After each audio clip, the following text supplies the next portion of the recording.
my name is Patricia, also known as Godzdesign, here on YouTube, and welcome to my channel. So recently did a video showing you guys my new apartment, my new studio apartment here in New York City, and I'm super excited about being here, about having my new job and living my new life here. And a lot of you guys seemed really interested in that video. I got a lot of questions about how I found my apartment, where exactly do I live, and all that stuff. So I just want to address some of those questions from that video. Now, these tips are not going to only be applicable to those who are looking for, new apartments in New York City, but any large city or any city at all. I think some of these tips will be helpful to you guys. So to start off, I just want to give you guys a quick background. I was actually born in New York. I was born on Long Island, and I spent most of my life here. My family ended up moving away, and then I moved away from my family for college, and then I've just been traveling to and from ever since.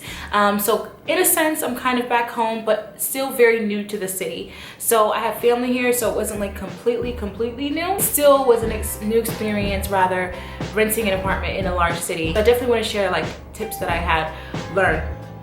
First off, I would say it's really helpful to narrow down what borough you want to live in. This is really going to be helpful for you because initially I work in Manhattan, and so to me, I really didn't have any preferences to where I lived, whether I lived in Manhattan, the Bronx, Queens, Brooklyn. I didn't have any preference really. I was just coming in blindly. A lot of New Yorkers have their different opinions on the different boroughs and everything. Since I'm brand new to the city, I had no preference as to what borough I wanted to live in. And so that actually worked against me because it didn't help me to narrow down my search at all. There is a lot here. And if you narrow down what borough you want to live in, that'll really help you. And so, definitely take your job into consideration, what your travel and commute would be like to work. Consider your hobbies as well. What is it that you like to do on the weekends or after work?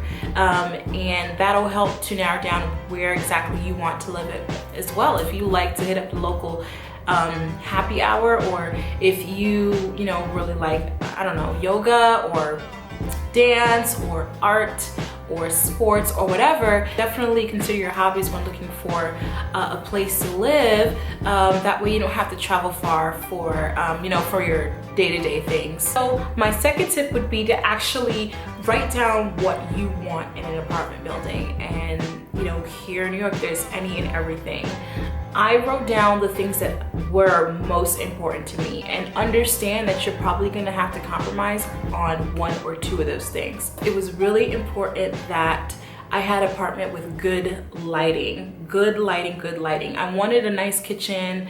I wanted something spacious, I think, as everybody wants, but I knew that I'd probably have to compromise on those things, even though I did get a pretty good, nice kitchen, but I did have to compromise on size. My apartment is very small, as you guys saw in that other video.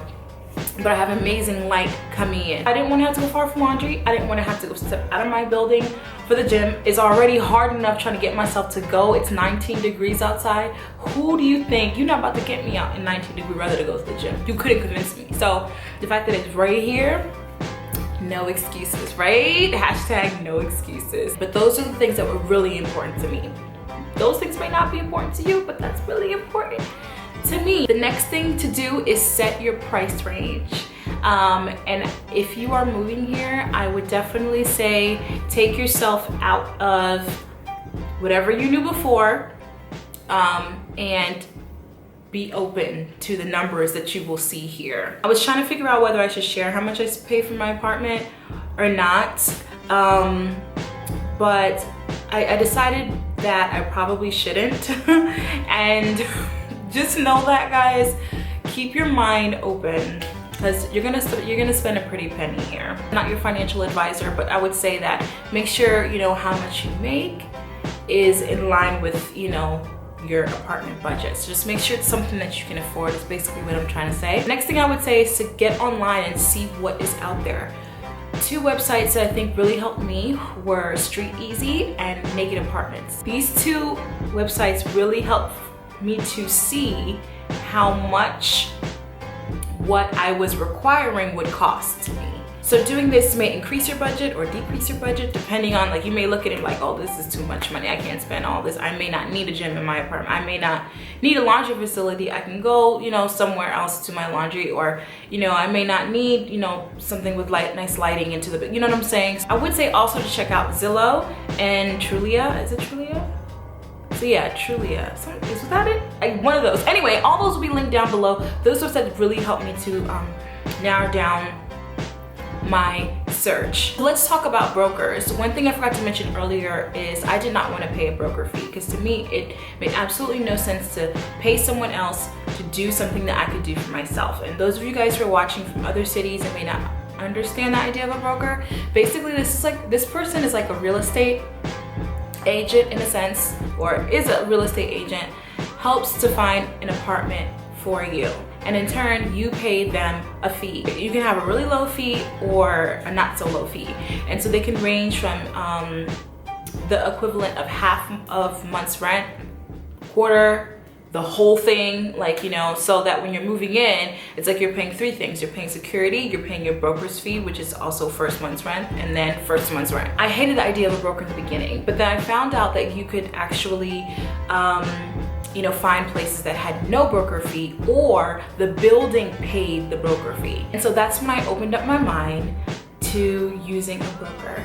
And so I, you know, met with several of them, and they asked me what I was looking for, and I told them price range. They want to know your credit score, they want to know how much you make a year, all that stuff. The first two brokers that I met up with showed me some buildings that were decent, that were okay, that were nice, and it was completely fine. Then I met broker number 3, which was like broker from hell. He was extremely aggressive, very much like forcing you to do something or forcing you into a decision.